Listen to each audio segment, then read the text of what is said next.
Yo, mulberrydreams.co. Your boy in the building.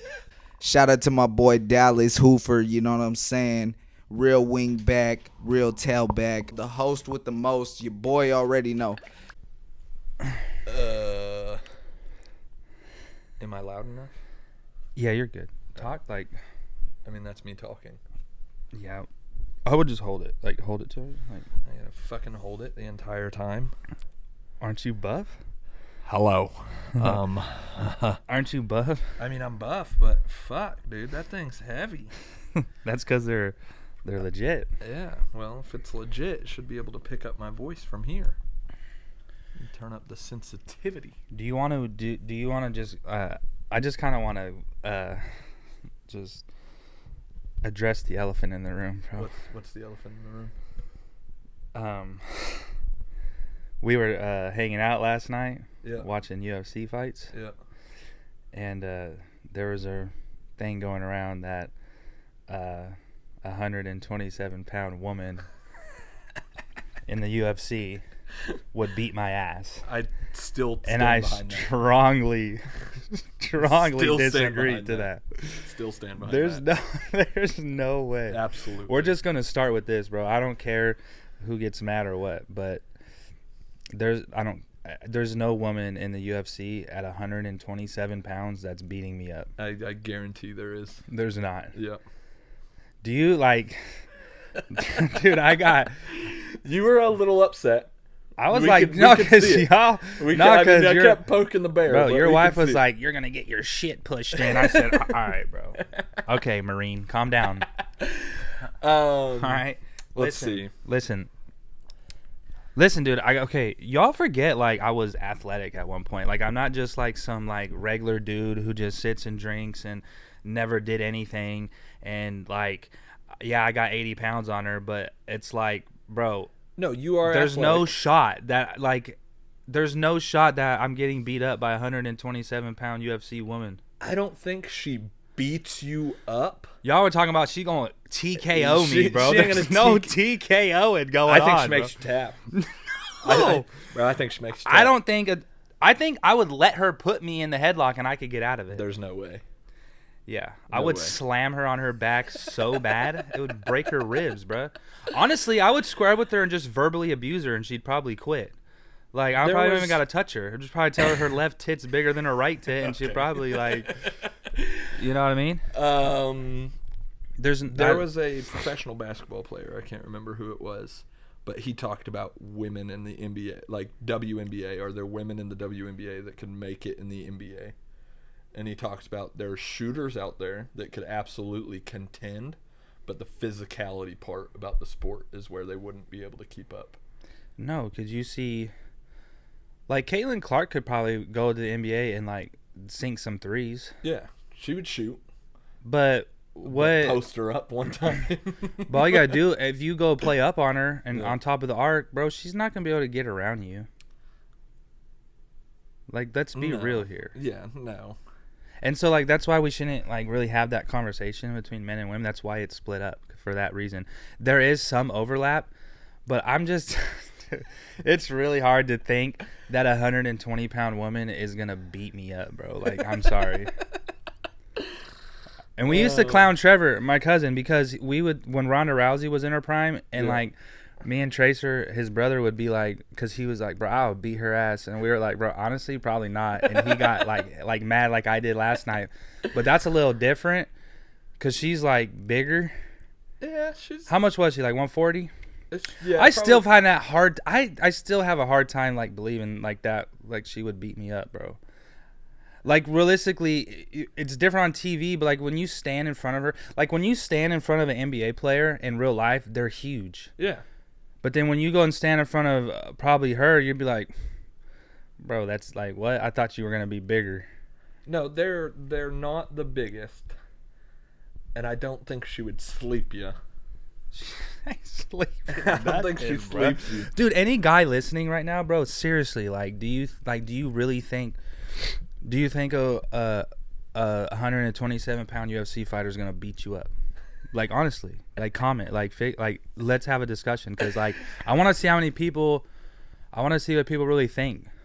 I just want to see honesty, because that's where I'm at. Okay, and I honestly don't. Do you honestly think they would beat you up? No, I don't think I would get slept. You think you would tap out? I think the good ones, the good Brazilians that out there that grew up training like jiu-jitsu and everything, I think they're sneaky and they would get you in a position that would hurt. Maybe, I don't know, bro. I'm just, dude, I am very secure in I my just feel like I masculinity. would you just straight bully her, just push her down. Like, what are you doing? Like a 5th grader. Like, bro, some of them girls, the women, the way they be swinging, I'm like, there's no way that's gonna hurt. I would eat that. I agree. Even with if that. it connected. Yeah. No, I agree. Like I said, I agree. But I think, The I don't know. Barbosa chick, she was pretty savage on the prelims. Yeah. The girl she was fighting, I would dog walk her, bro. Like, there's no shot. She didn't do nothing. Oh man. But y'all really were going in, bro. Like, I was like, there's no way you guys are being serious right now. There's just no way. Like, Okay, I'm not so- a fighter, bro. You know what I mean? But I am athletic. You give me, like, maybe 2 weeks to, like, work on a punching bag or something. Like, I feel like, So I'll look at be handling business. look at bro. the flyweight men. That's the same aspect. You still have 70 pounds on them. Yeah, but they would absolutely destroy any woman. Yeah. Like, even 50, 60 pounds heavier. That's different, bro. Could you Those take guys one- are a could lot you take one of stronger. them? Probably not. Maybe. I don't know. Like I kind of want to see. Like, dude, okay, if you're at a bar, bro, and some dude pressed you and he was $120, you'd be like, bro, get the hell away from me before I push you over. Yeah. That's why there's weight limits. Until he starts like doing some off the wall shit, and then I'm gonna be like, all right, I messed up. No, you were a cop at one point. You should be able to take him down, bro. What are you talking about? You know all these these grapples and restraints and stuff. Yeah, but not like they do. Those dudes, that's literally what they do. Yeah, but I mean, you saw that. Do you know how small 120 You saw that pounds standing is? guillotine. The dude went out in a matter of like 4 seconds. Yeah, but they were the same. Yeah, that's the why same they size. do. Yeah, But they were also, I think, like 40 to 50 pounds lighter than us. yeah, they would probably kick our ass. Like, I wouldn't.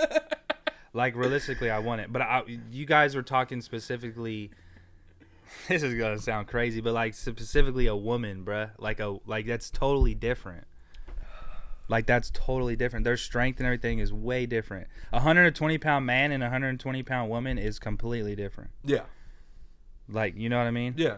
So that's where I felt highly disrespected. I said, y'all, because at first it was funny, and then I was like, wait, y'all are for real? Like, y'all really think this would happen? Like, there's no way, bro. There's no man. shot. By the way, it's Cinco de Mayo. It is. Modelo time. Modelo time. I mean, it's always Modelo time, but, we've been chilling out lately. Does she strike you out? Softball, bro, that shit be. See, here's the problem.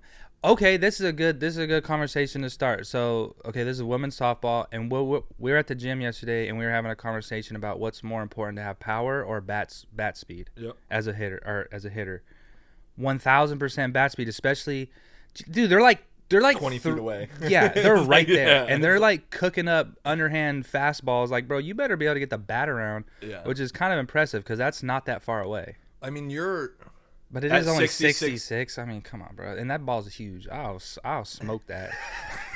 I don't think so, dude. I don't think so. Huh? Especially a D1 pitcher like that. Like, yeah, that's 65, but I mean, you have to start swinging as it leaves their hand. It's the same Right, thing with that's major where leagues. bat speed comes Yeah, it's in. the same thing major leagues. Like, Yeah. that's what blows my mind, and I don't even understand how those dudes even see the ball. They talk about, I saw it come out.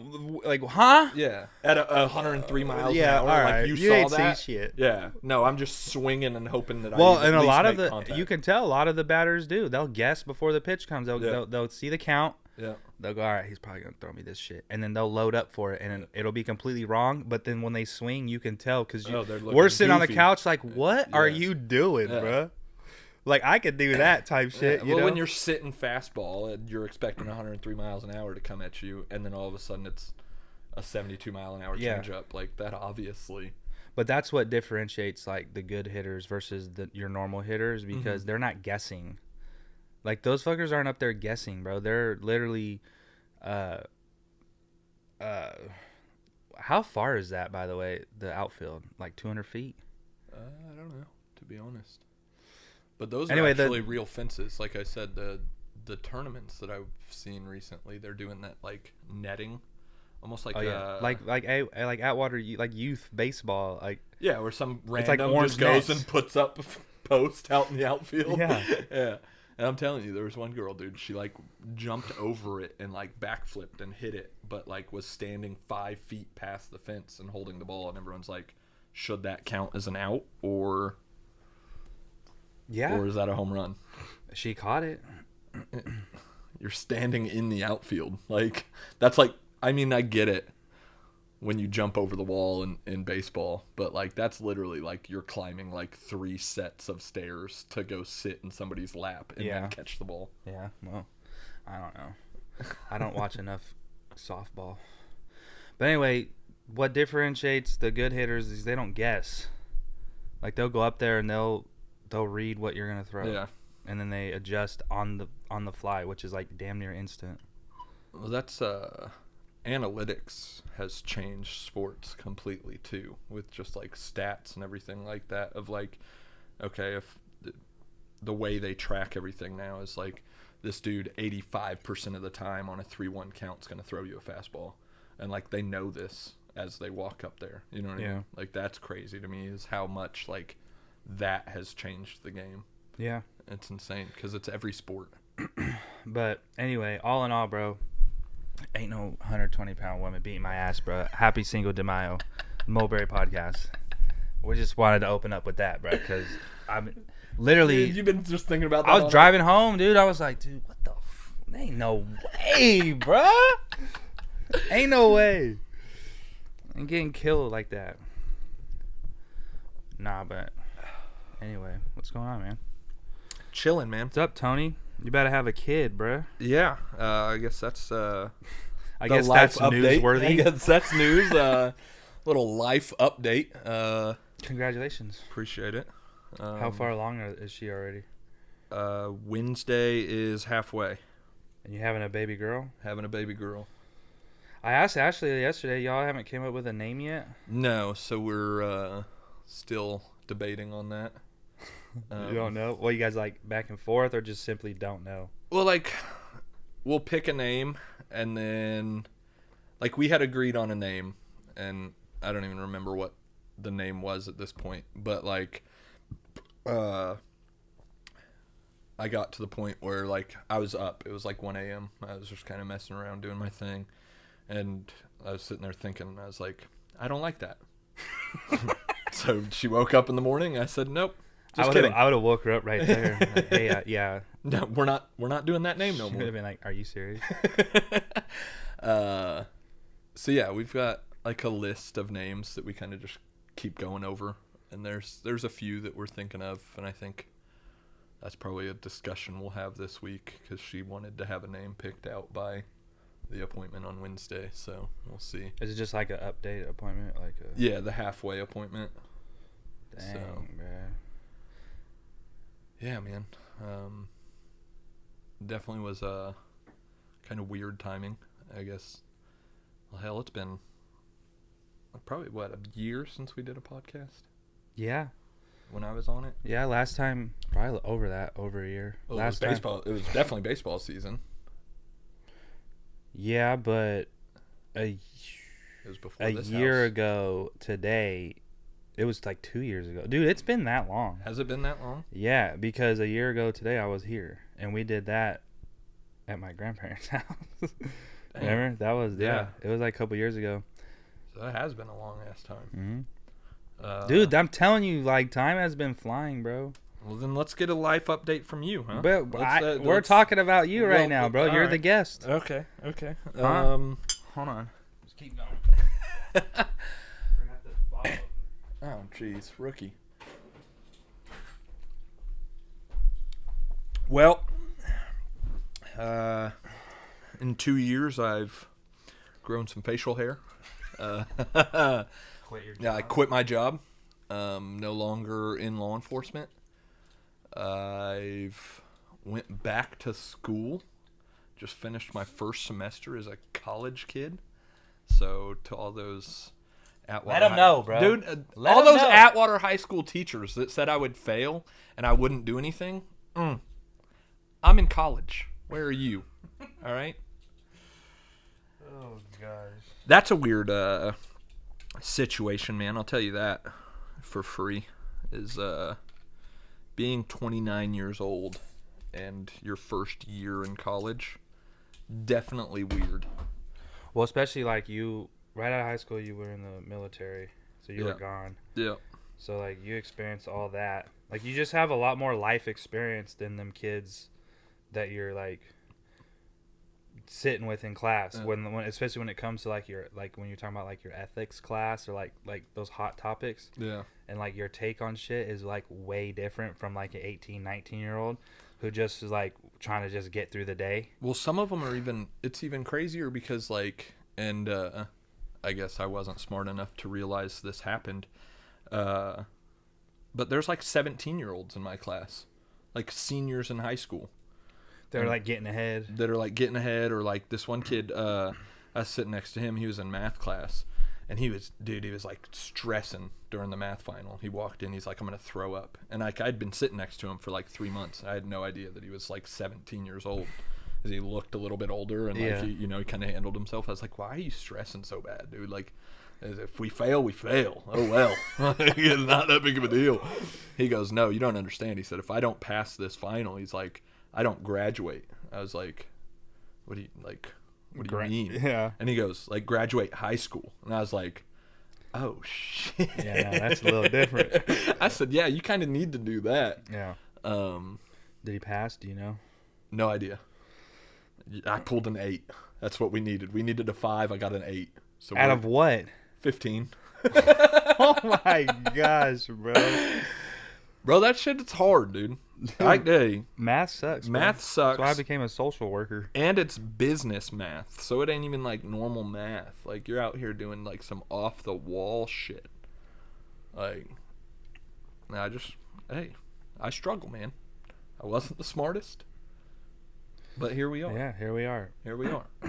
How do you feel about like the kids? Because we had a lot of conversations about like, let's just talk about your ethics class, because of the shit you guys talk about in there is like real life stuff going on, and it's like either people don't want to say nothing or their takes are just like basically just they're just pussy. Like they're conservative with their takes. As far as like not trying to like ruffle feathers. Yeah, that's it. It's more of like trying to baby around the topic and everything like that. And that is definitely something that like we talked about was a huge, I guess, culture shock for them, probably for the professor, and a little bit for myself, because like I'm telling you, the first day when he brought something up that's controversial, like, I'm going to speak my mind. I've always been that way. I'm loud. Like, I'm going to say what I have to say about it. And if you don't like it, I'm sorry, but that's the way that I'm going to think about it and everything. And it is what it is.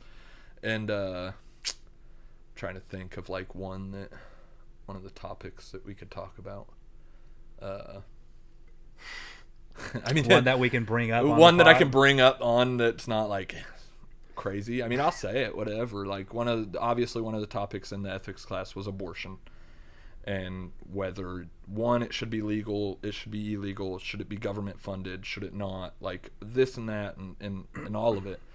And so it was like, one of the first topics that we talked about in class, and I just stood up. I was like, listen, I'm not going to say it should be illegal or legal, like, either way, like, because, I'm not going to say it should be illegal, because there's always situations where I'm going to say, like, yeah, that's probably a good reason, you know, like, victims of certain things and situations like that.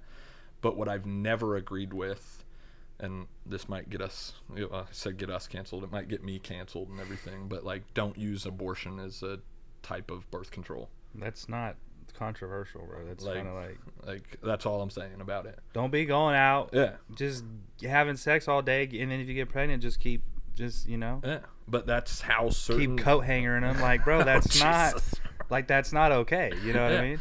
And that's how some people do feel about him, though, is that it should just be like that public, and it's like absolutely not. Like, and it's not a religious thing for me. It's not that. Like, that's just a humanity thing.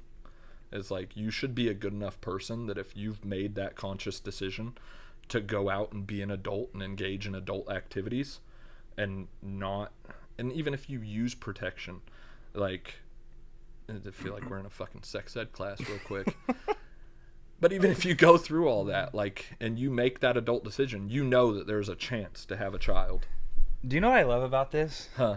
We went from I could beat the shit out of women To now telling them that oh my God. we might have to restart. Oh God. I'm so sorry, Danny. Dude, y'all that's that are out crazy. here. I am not misogynistic. I think that's the right word. That's the right word. Ooh, wow. Listen, bro. No, listen. I don't see. For me, abortion's like drugs, bro. Like, people do drugs, whatever. It's none of my business. But like, I'm not gonna do drugs. Yeah.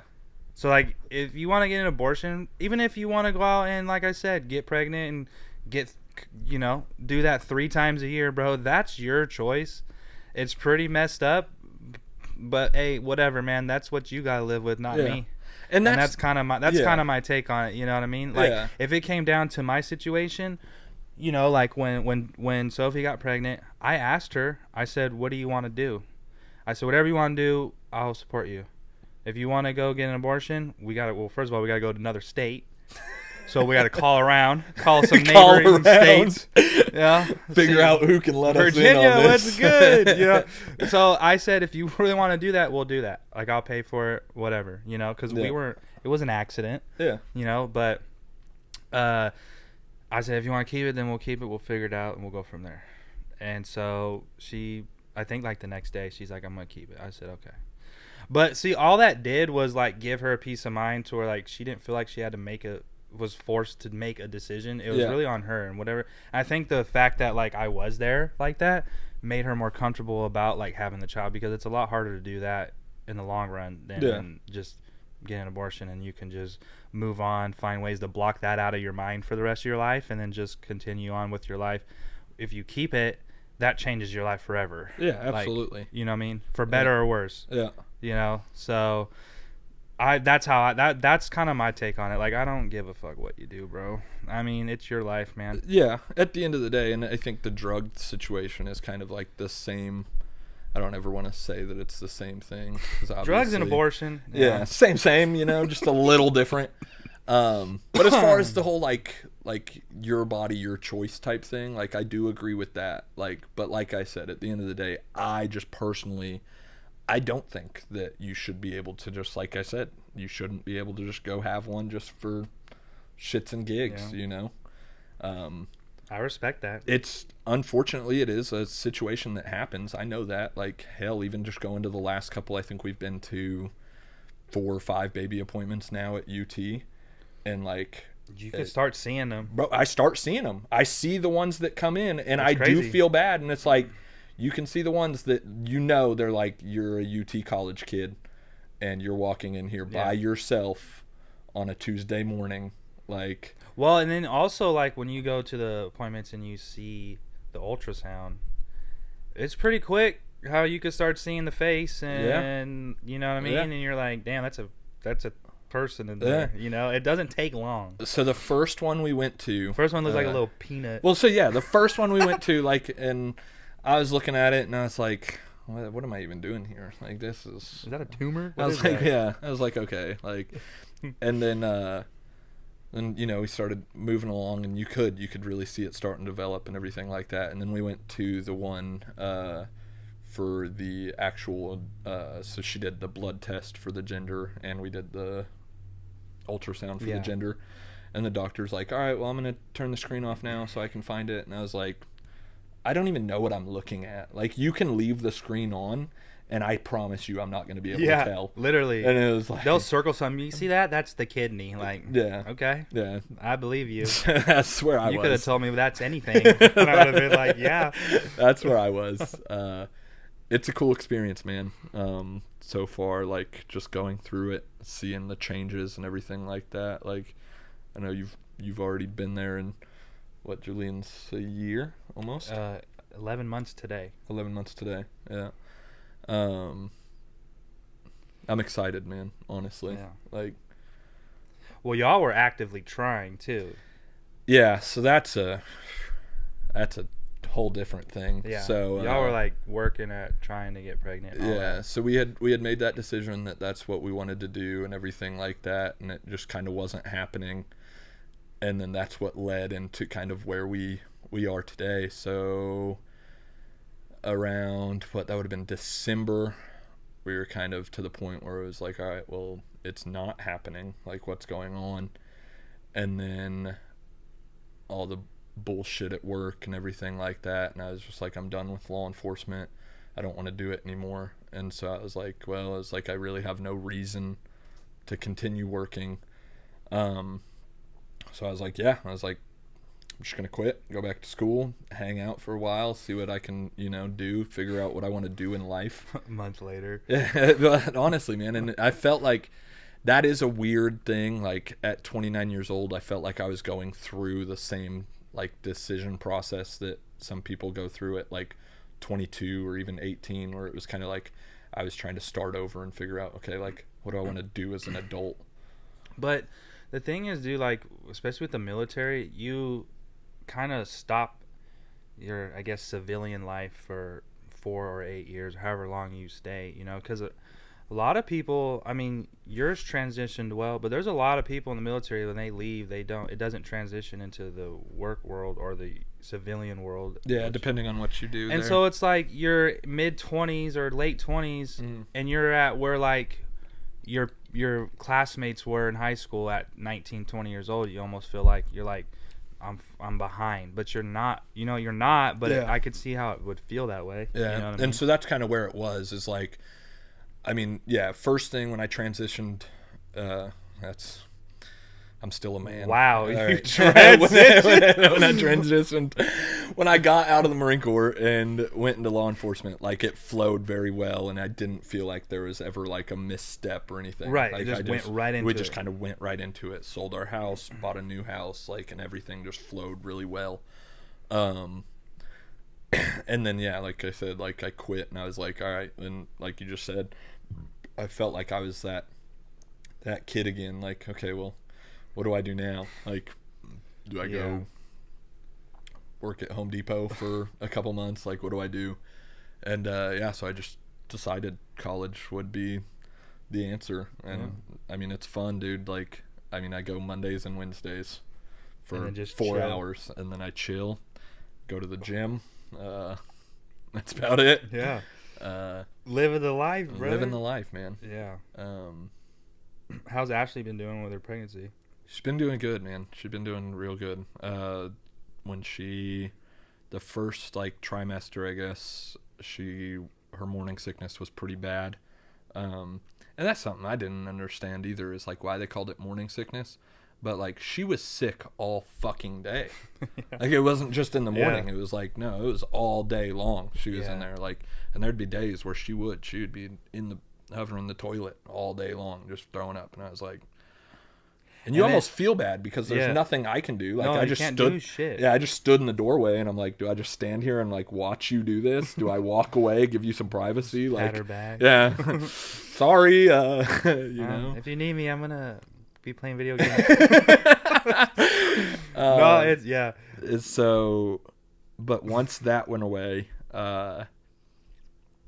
really, and we kind of got lucky that it timed up pretty well. That when we went on that cruise. That was like the last week, week before the cruise. She did good on the cruise? Dude, she did very good.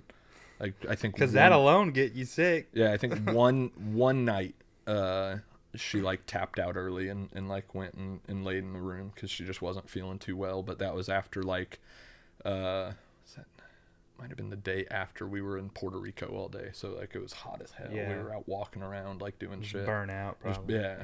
So. But she's doing good, man. That's good. Yeah, Sophie was sick, because they did tell her, well, it'll get better. Yeah. Bro, it did not get better. Like, through first, second, and even towards up to the end, like, she was just sick, dude. Yeah. It's crazy how every single one is different because, I mean, thankfully it did work out to where they said like, yeah, you'll be sick and then you'll be fine. And like another problem that like I think led to her feeling more sick was I guess they call it food aversion.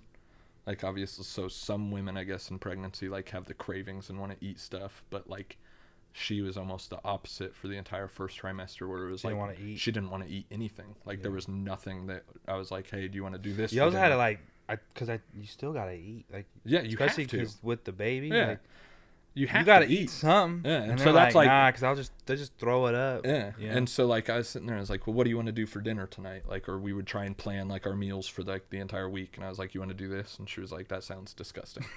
And I was like, this is your favorite. I was like, we literally ate that like 3 times last month. What are you talking about? And just things like that, man. So it does get wild. Oh, that's funny. Well, that's good, man. Shoot, when's the due date?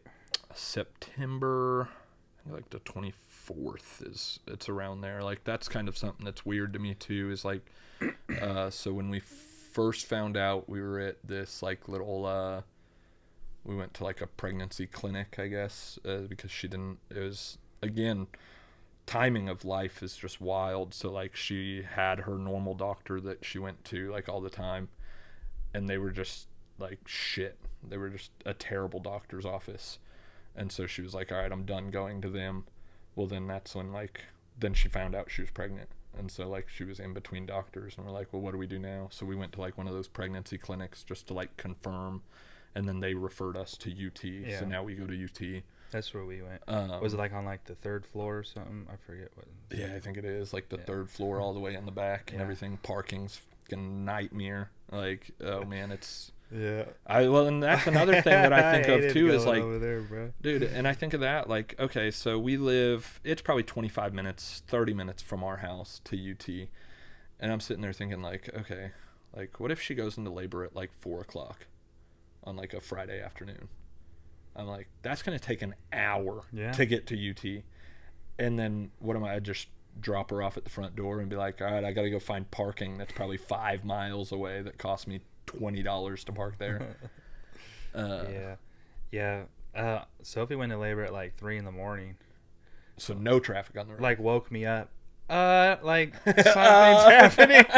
I said, huh? Actually, you know what's really bad? I'm horrible, bro. She woke me up and was like, Dallas, I think I'm going into labor. I was like, oh, okay. And like I fell back asleep.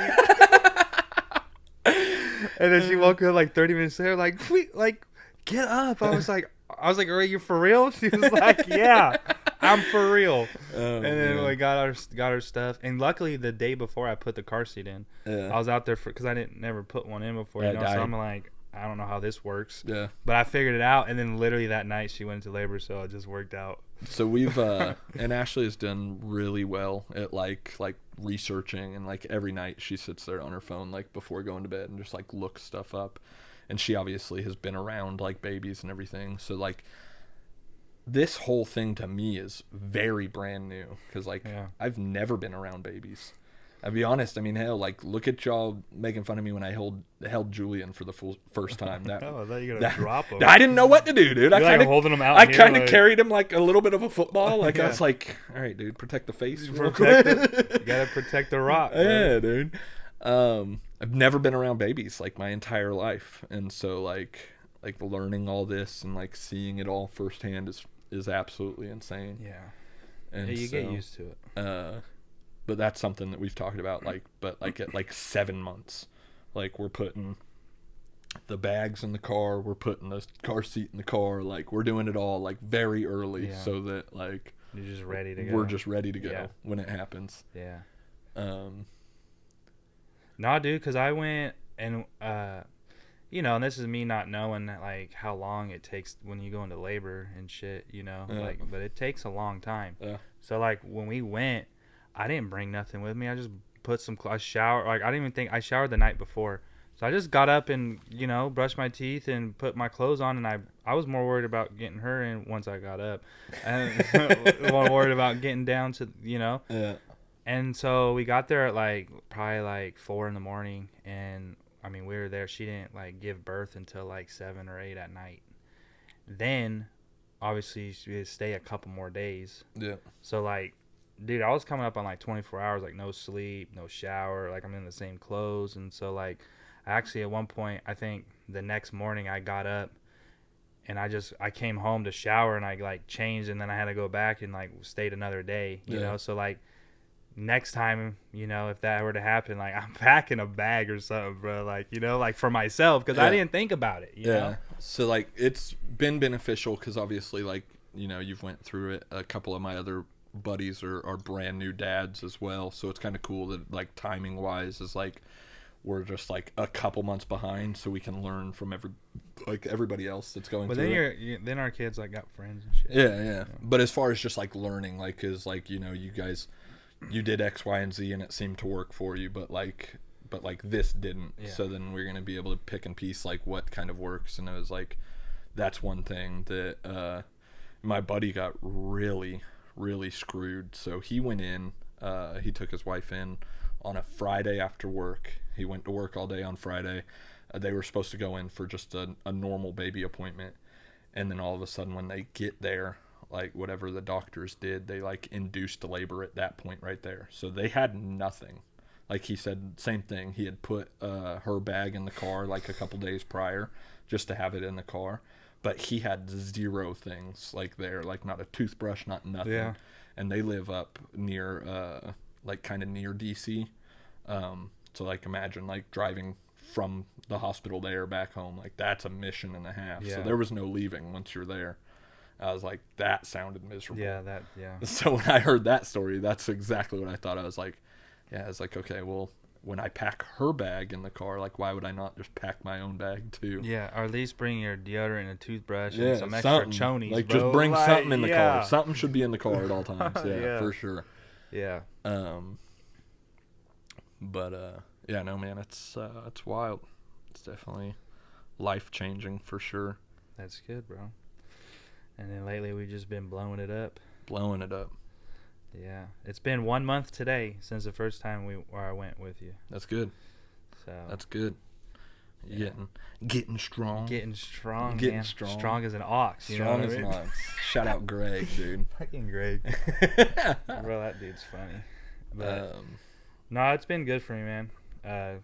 Like working out again and stuff. I hadn't worked out like that in a long time. Like I know, like the first week and a half, I was in pain, bro. My whole body. Like waking up in the mornings, like, oh my god. No, it's been good. It's been good for me, you know, because just everything that like I've been going through and stuff, you know. That's been one thing that's like really helped me get back on like track on like as far as like a mental thing. Yeah. You know, because I mean, I was going to therapy for a while, like before I started working out, and I feel like it's helpful. I'm not knocking it, but the funny thing is when I was talking to my therapist, like a lot of stuff I was telling her, I was also like, I was telling her, and she goes like, I was like calling myself out on stuff, and like I was aware of the things that I did and like the things I do and how I react to things. Mm-hmm. And she's like, oh, so you are like aware? I'm like, yeah, like and it's like, it just got to a point where we're just talking and like, you know, it was helpful to, I guess, to have a safe space to talk about it. Mm-hmm. But as far as like her helping me, like, dude, like the therapist is not going to help.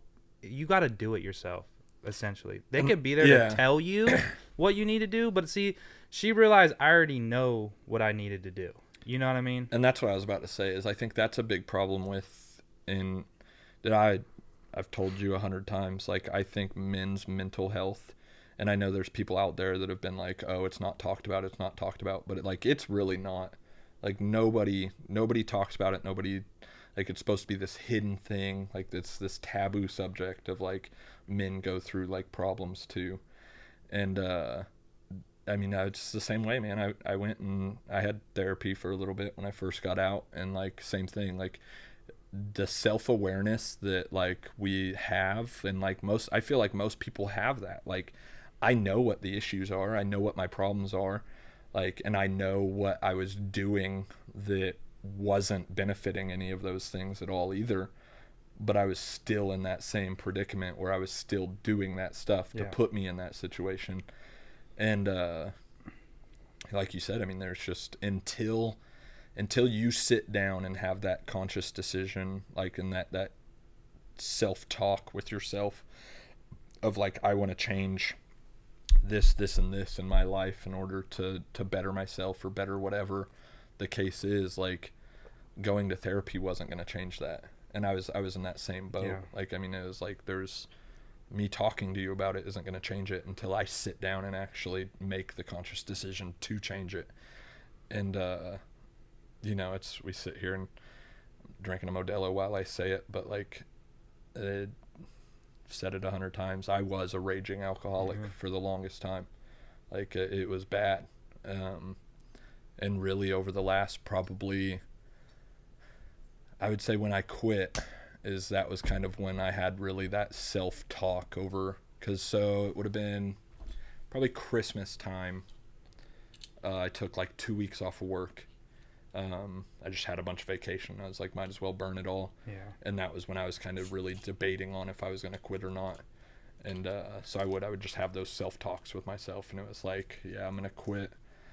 Once I quit, that's going to put me in this spot in order to do this, and this. And that's really when I got back into lifting at the gym every day. Yeah. And like, I've always been, like you said, always been athletic, always tried to stay relatively But if like you're in the gym. drunk every day, bro, it's like, oh, it's dude, hard it's to, miserable. Yeah. Yeah. Ain't going to the gym. Yeah. I'm going to drink another beer, you know? So that was kind of, around that time is when I made that decision of like, all right, well, I'm just going to like, I don't bring alcohol into my house anymore. Yeah. Like, that's my, and that's not the best answer, obviously. Like, you know, people are like, oh, you want to not be an alcoholic, like, just don't drink. And it was like, yeah, that is an easy answer of like, just don't do it. But if it's in my house, like, I'm going to do it. Yeah. So like, my answer and my solution was just moderate how much how much you're around it. Yeah. And You so know? like, because I like going out and still like going to the bar and stuff and having drinks and stuff, you know, like this weekend I went, but I had one beer, bro, and then I went home. I've never in my life gone to a bar and had one beer and then went home. yeah. But like, that's what I did, you know what I mean? Like, this is my third one today, and that's like a lot. Yeah. Especially for lately, like since we've been like working out and all that. Like, I mean, it's fine, you know, but it's like, I'm not doing that every day. Yeah.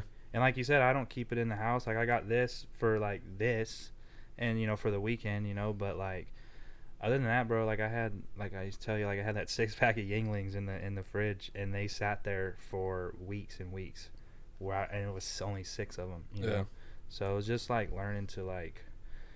Well, and I think that's still where I'm at. So like, obviously I've changed a lot of other things, but I still have to try and again, you know, the whole self-aware thing, I'm self-aware of it. I have to figure out my issue with having it in the house and still having control. Because like I said, so we, well, hell, you know, and it's bad sitting here talking about it, and it seems like I've had two days in a row where I have drank, but like the UFC fights yesterday, like the beer that was in the house, like that was in there, and it had been sitting in there. But I was like, you know what, I'm going to have a little get together. We're going to watch UFC fights. I made food and everything like that. And what did I do? Like, I just went ham.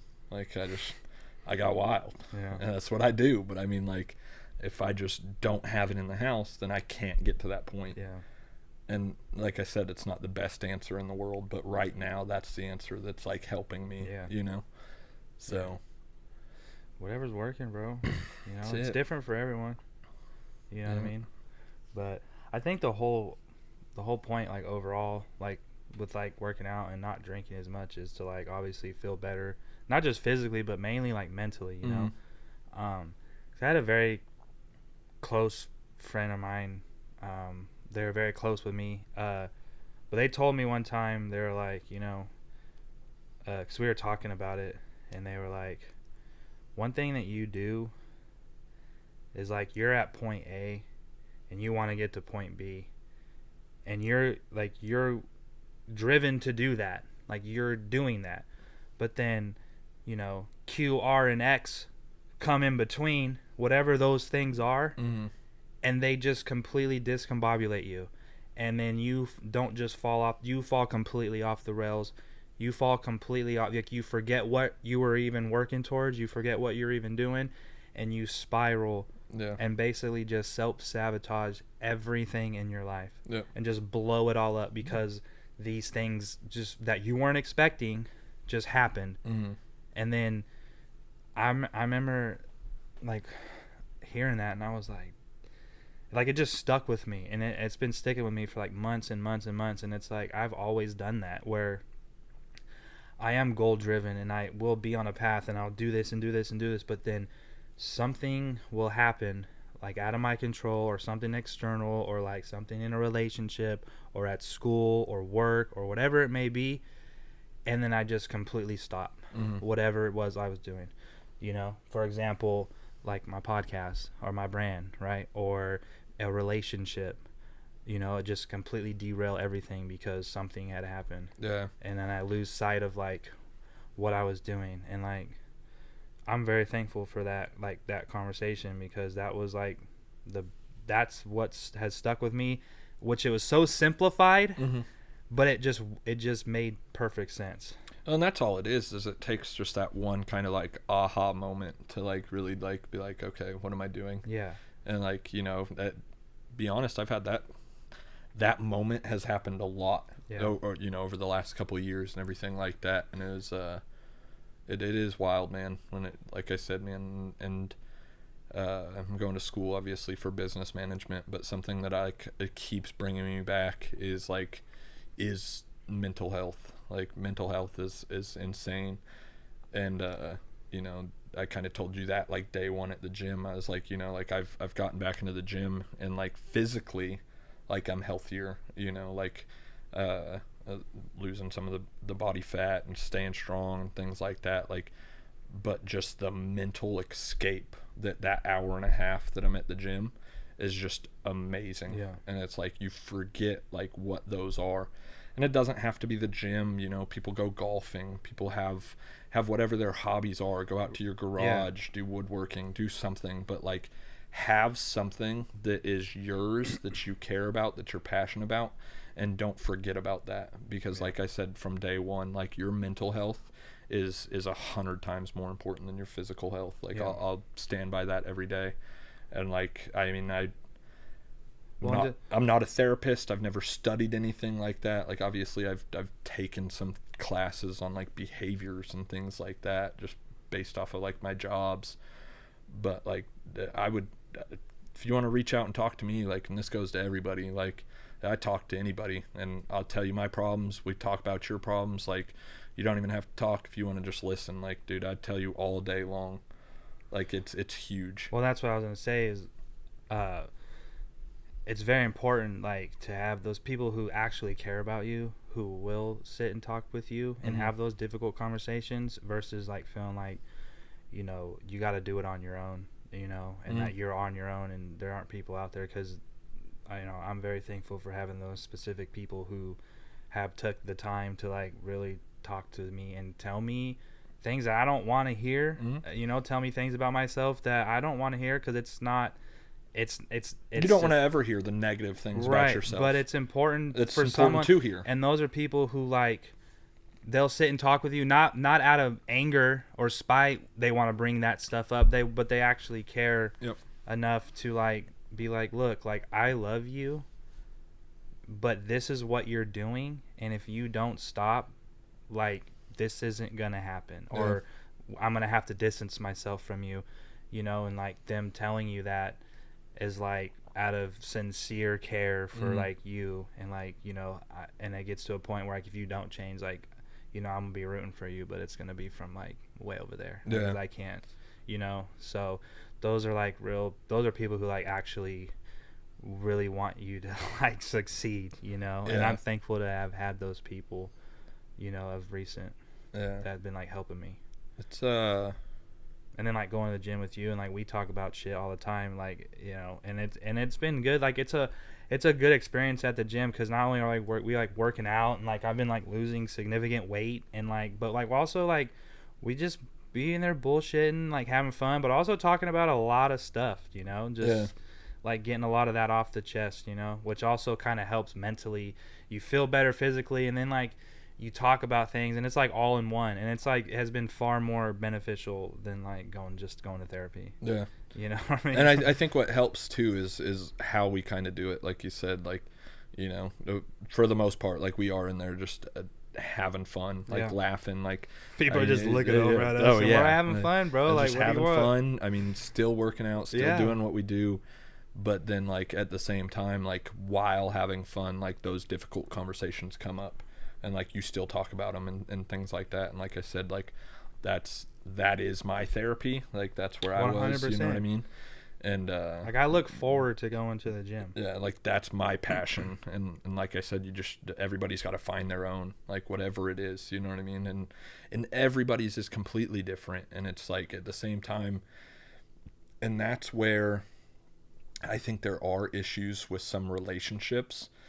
Is like if your significant other has that, like, there's a difference, I guess, in what I'm trying to say of like the me time. You know what I mean? Like that's what I call it, just because it is kind of like that's my personal thing. Like that's what I do. Like, and Ashley comes with me to the gym, unlike, you know, and it's been a little different obviously now with her being pregnant. But like she'll go walk on the treadmill or like certain things that she still can do like with me. Like she'll come over and do and everything like that. But like for the most part, that's like my time where I go, and like even on the days where you were like super busy at work and you couldn't go, like put my headphones in, decompress, like, you know what I mean? I'm still there doing what I do. But just find that thing, like I said, and don't use it as an escape away from your significant other. Like, because like escape from your relationship. Yeah. And that's where I try and say is like, even if you're not in a relationship, find your me time, but don't use that as an escape from reality. Like as far as like, to an extreme, like if you just stay there 24/7, or it's like you golf, don't want to go home. Yeah, like golf is my me time, but I'm gonna play 36 holes back to back every weekend. Like, okay, now it's not a me time thing, and that's you're trying to run from something. Yeah. And it's to like find that happy medium where, you know, you can still use it as some type of therapy, but also like it's not affecting anything and negatively as well. Yeah.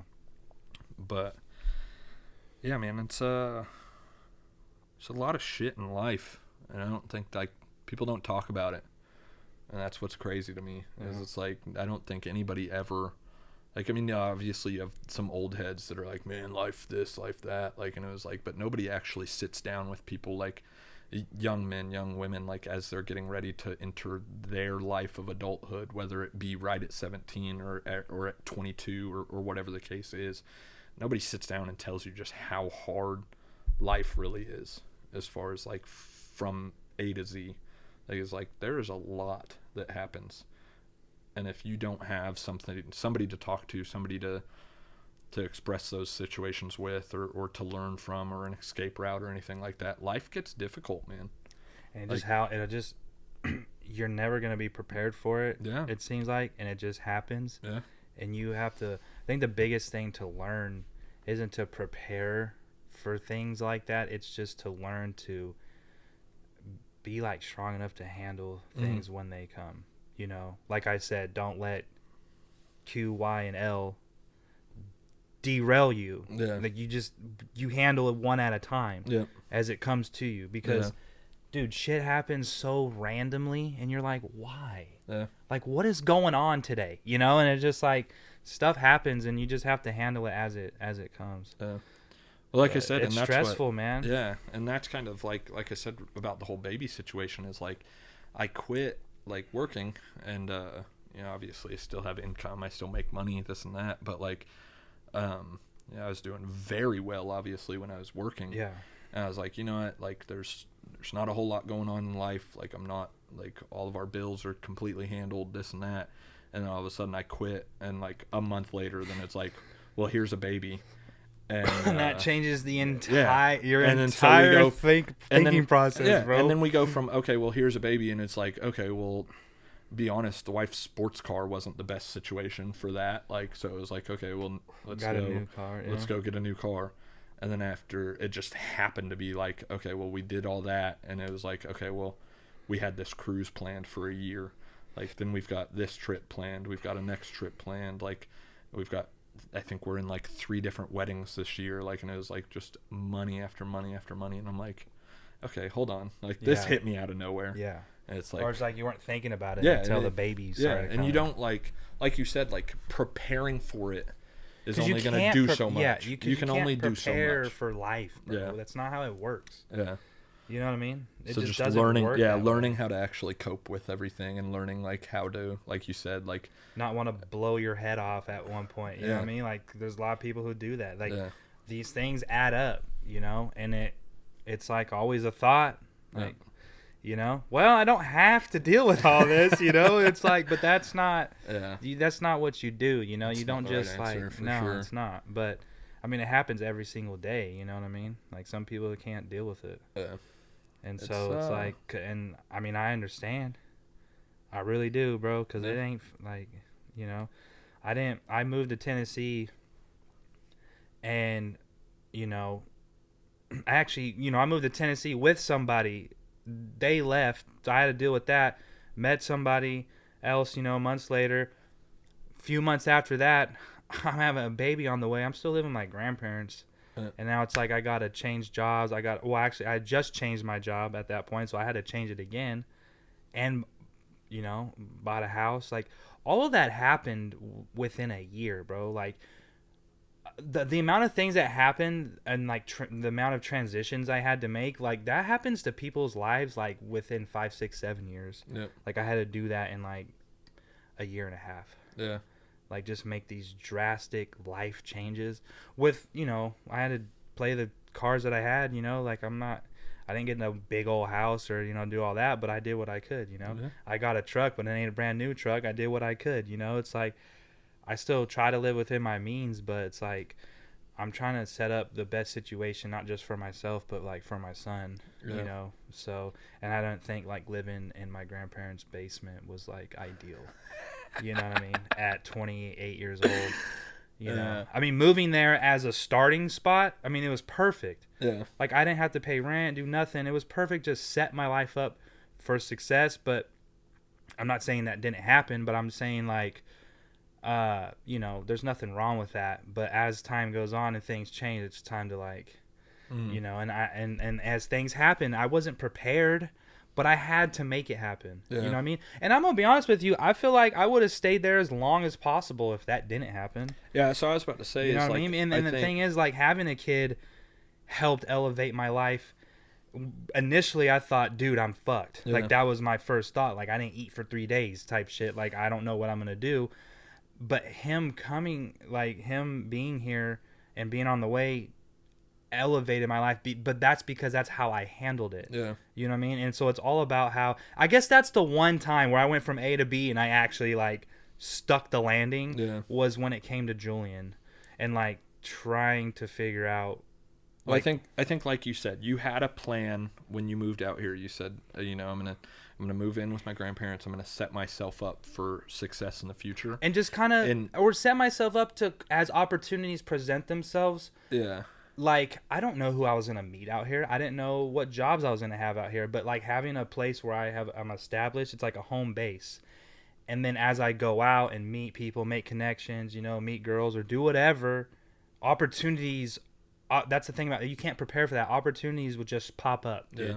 Like, that's just how it works. But I think meeting Sophie and having Julian and everything, all it did for you was take your track that you had planned already and just fast tracked it. And you handled it, like you said, you handled it very well.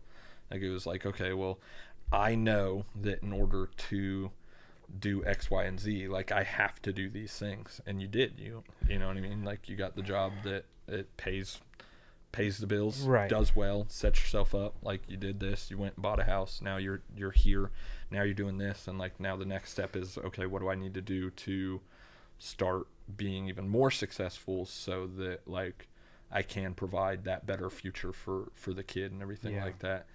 And you know, and there's we were talking earlier about like hard conversations and things like that, dude. I think so I got hooked up, got to go to that Predators game through Fanatics and everything like that. And I mean, it was wild, but like it was 3.5 hour drive to Nashville, and it was just me and my dad, and It was an awesome trip, awesome experience, but that was like we had the time and the opportunity arose to where we had one of those hard conversations that we, that probably should have been had years ago, 18 probably years ago, and my life would have probably been different.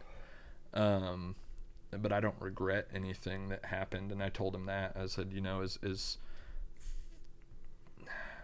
don't want to like say it like that, but as fucked up as like the childhood I had was, and like we talked about, is like there's a lot of shit that like everybody went through as kids and like that we didn't see or nobody talked about.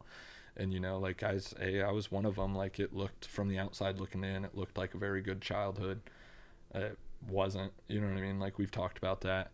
And so just having that conversation, dude, like there was so much at the end of that trip that I was just like, wow, like I feel so much better about everything. Yeah. And it was crazy. Like it was just like you have to have those conversations with people, like no matter what. Like Yeah. and I'll always preach that. And so like if you're holding on to something, like, and there's somebody that you still need to talk to about something, like go have that conversation. It's not going to be the easiest thing in the world, but like you have to do it. Yeah. So it'll release a lot of like or it'll give you closure, release a lot, like where it's like you can maybe like move on a little bit, like you feel that like weight kind of loosen up a little bit, you know. Well, and that was one thing, like I said, that I held that against my parents. I love both my parents to death, you know what I mean? Like, talk to them every day, this and that. Like, but I think one thing I did hold against them was the way I was raised as a child and some of the things that happened in my childhood and things like that. And like, I held that against them, and like, I always used that and really it kind of clicked. And I think what forced that conversation to happen was finding out that Ashley was pregnant, because like I had that conversation after we found out, and I think that's what forced it, is because I sat there and I was like, I don't want to raise my daughter like and this sounds so bad, man. No, it's just you don't want to do this. You don't make the same mistakes. Yeah, I don't want to do the same things that like happened in my childhood. And so like I sit there and I'm like, okay, well, it's not bad. That's good. That's progress. That's supposed to happen that way. You know what I mean? It's just it feels shitty sometimes when you think of like that, though, because it's like, and my childhood could have been worse. You know what I mean? Obviously, always could have been way worse. Yeah. But like, so like I never want to say that like, oh, I don't want to do anything my parents did, like this and that. But like I want to be better. You know what I mean? Yeah. And I think that's something that you should always strive for. You want another one? Yeah, if you have one. You have one? I'll just take the one you just opened. I'll do that.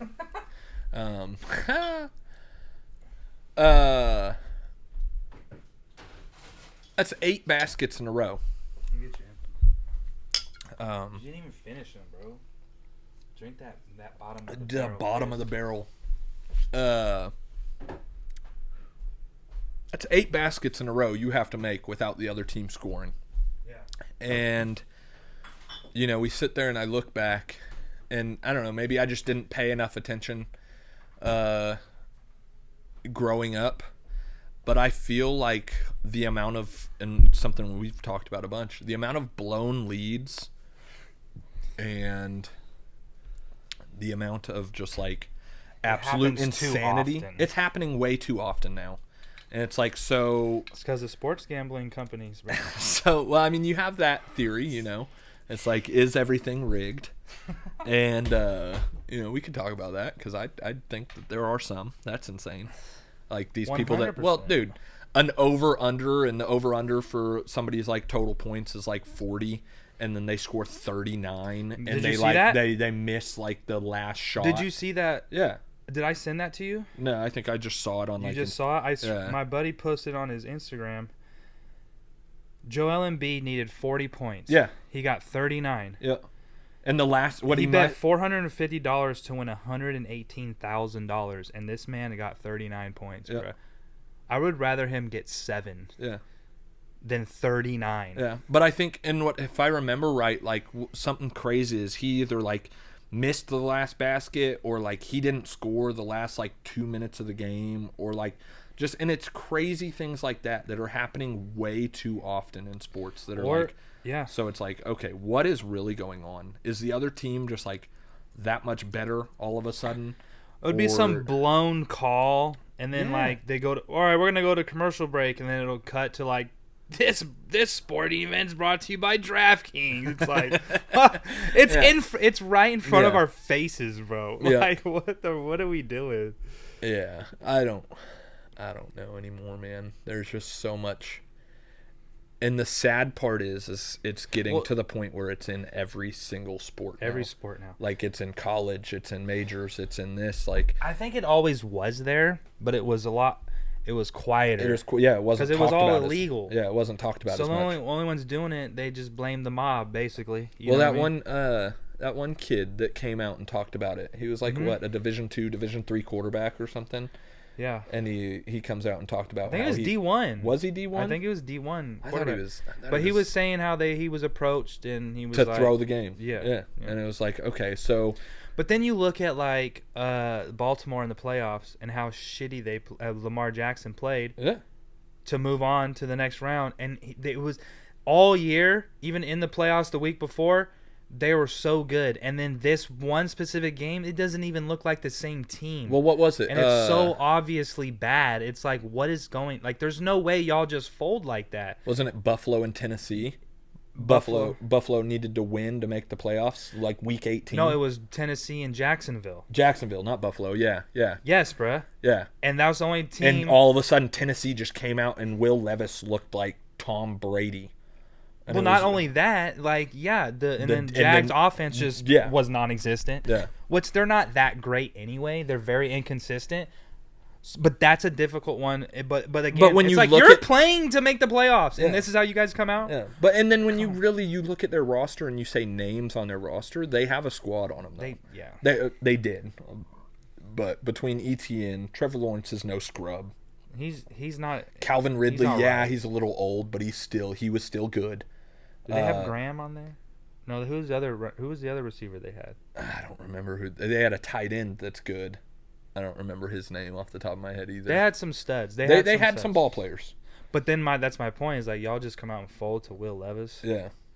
And the team that was like just bad all year long. Bad, not good. Tennessee was bad the all year long. The one good game they played was that game, and actually had an 8-leg parlay that day, and that was the only team that lost. I needed Jags to win. Yeah.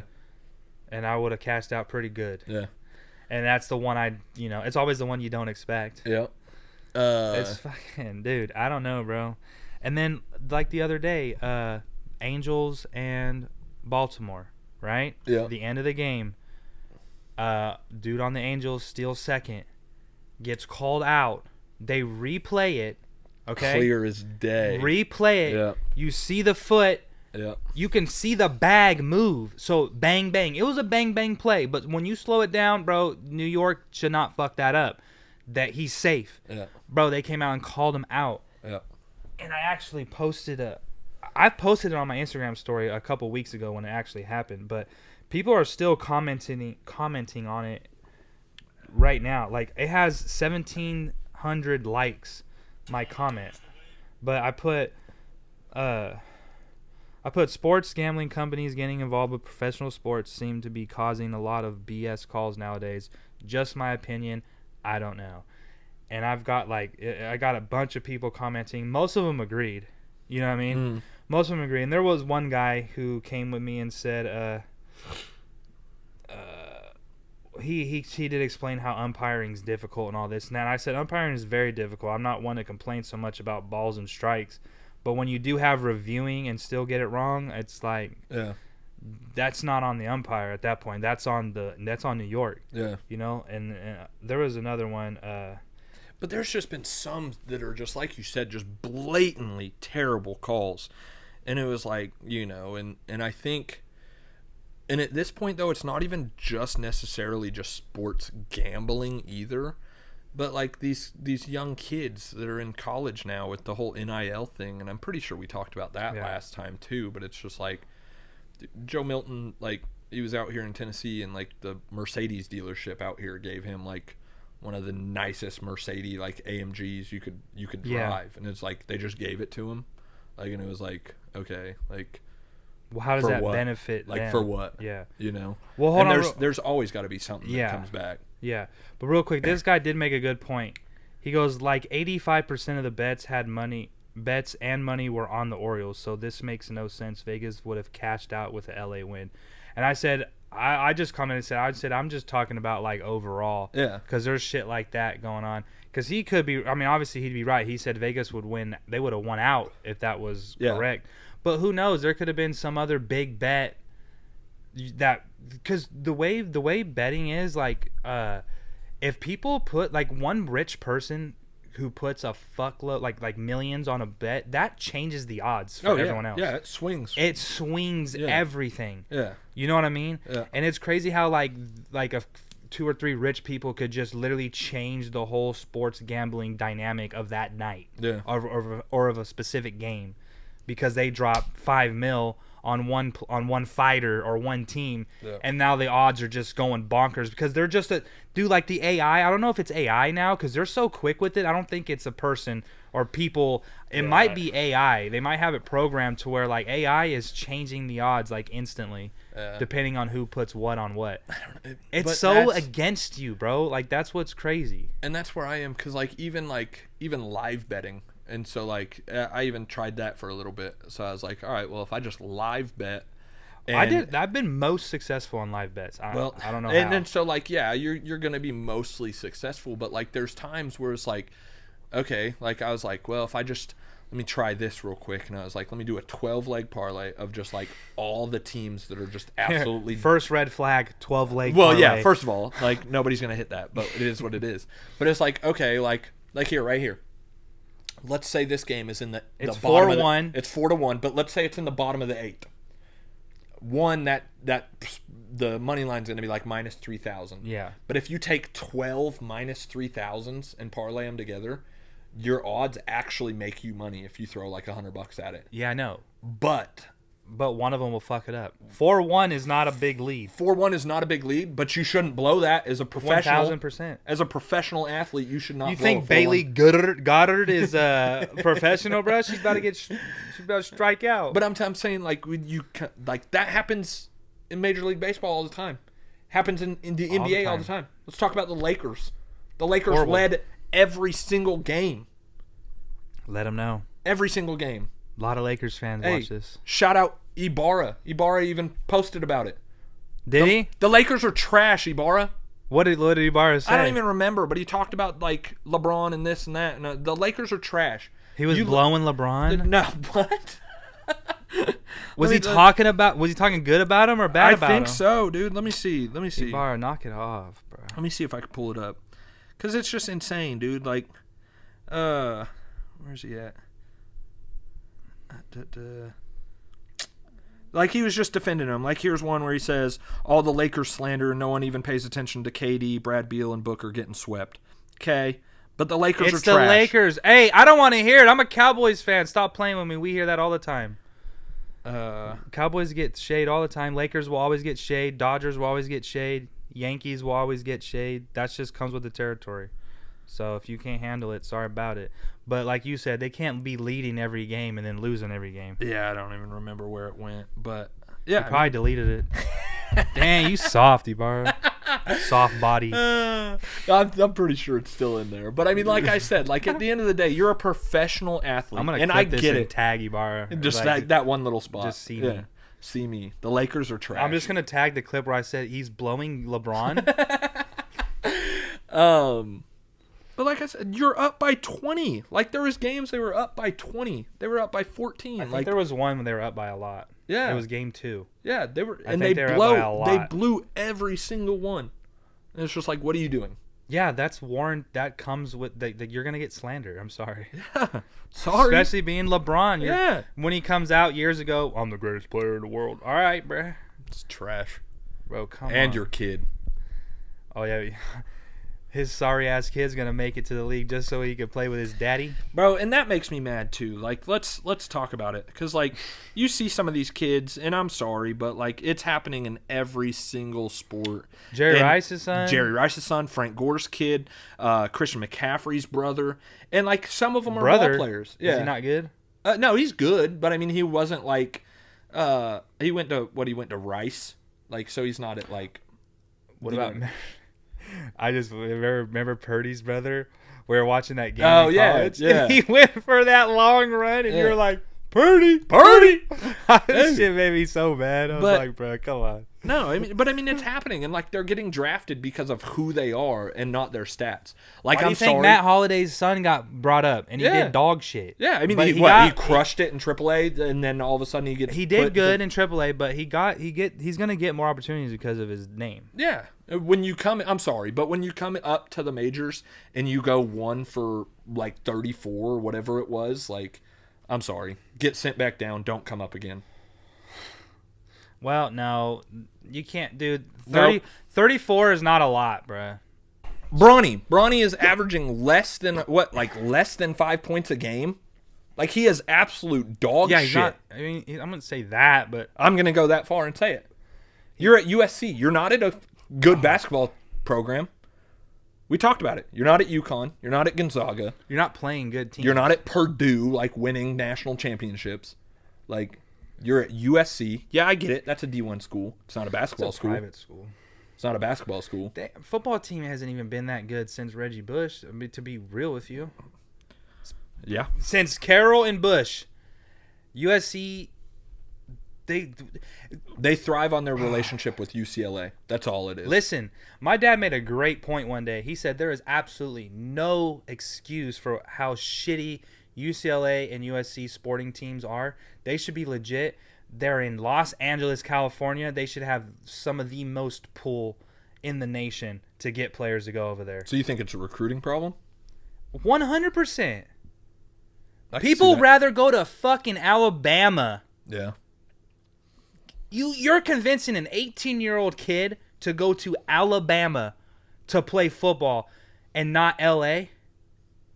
Especially, before the NIL. I'm not. I was going to say, before the NIL, I could see that just because it was like, okay, yeah, if I go to Alabama, like, at least I could survive. If you go to Alabama and you start, you're most likely going to make it to the league because Yeah. majority of the starters Yeah. make it to the league. But bro. I'm not even talking about that. I'm talking like the kids that go and play, and they might be a second stringer, they might be a starter, but they know that there are chances at the NFL. Would you rather be a second stringer in LA or a second stringer in Alabama? And I mean, dude, Yeah, I mean, as far as like, I'd rather be a second stringer at UCLA. yeah, as far as a college kid, like being able to go experience life in college and things like that, especially now, like I said, with the NIL, you're not going to go to LA and struggle. Like, you're not going to financially struggle. Exactly. And the amount of opportunities outside of sports in Los Angeles for whatever you want to do, Yeah. networking purposes, everything like that, the Yeah. whole 9 yards, bad women, whatever, everything, bruh. The all whole of it. nine.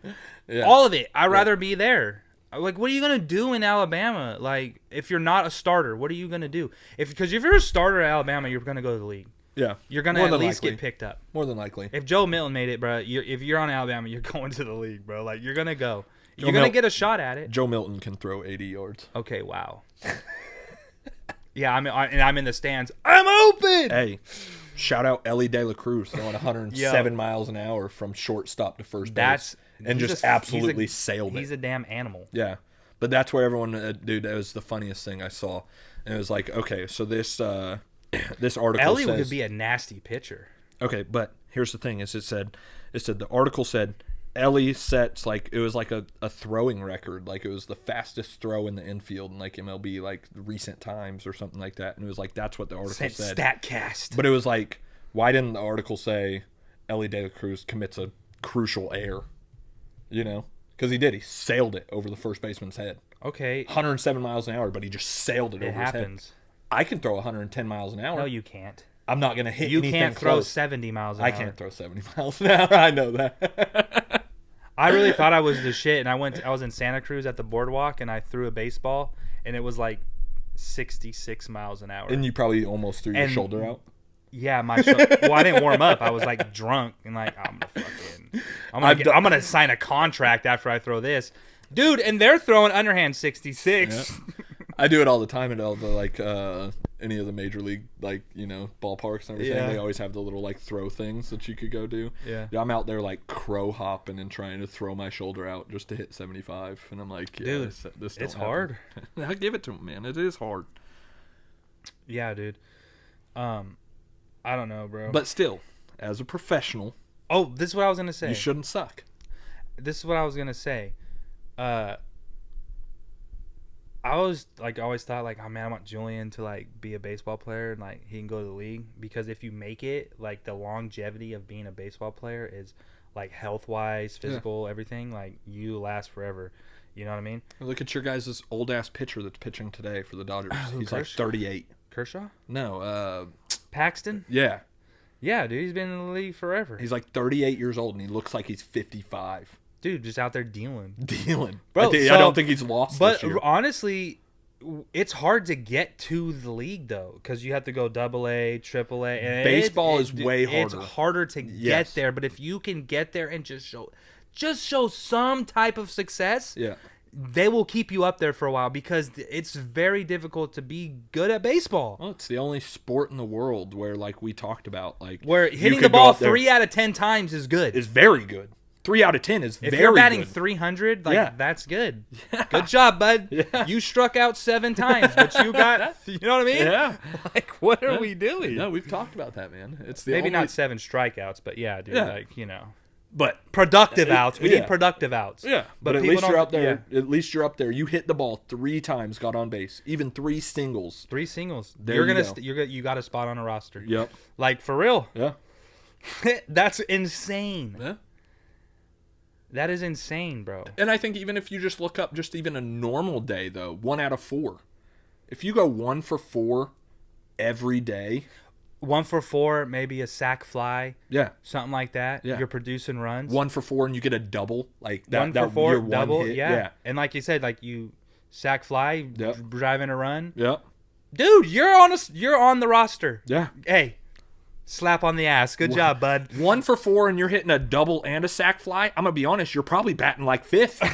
like you're probably good, dude. Yeah, commentators, the broadcasters are talking good about you. You're probably batting 5th. Like, you're good. I mean, you're not a leadoff guy, but, dude, like, I'm telling you, that's why it makes, like, Mookie so impressive. Motherfucker just goes up there and goes 5 for 5. Absolutely insane. Insanity, bro. Or that stat where it said Mookie Betts leads the league in everything. Like, all right, bro. Yeah. Now that's just, and then he's a 300 bowler. Like, what are we, like, that's an elite specimen, bro. Do you know how hard bowling is, bro? We went bowling a couple weeks, or like a month ago, remember? I'm pretty sure I won. You won 1. Well, we only played 1. No, we played 2. Who won the first one? I did? I don't remember. I played horrible. Ashley beat me, I think, both times. Oh, you didn't win 1. I didn't. Ashley. I think Ashley won. No way. She did, dude, because she like, yeah, I remember. Yeah. No, but bowling's hard. And it pisses me off because, like, she's not athletic. Yeah. If you're watching this, you ain't athletic. She's not.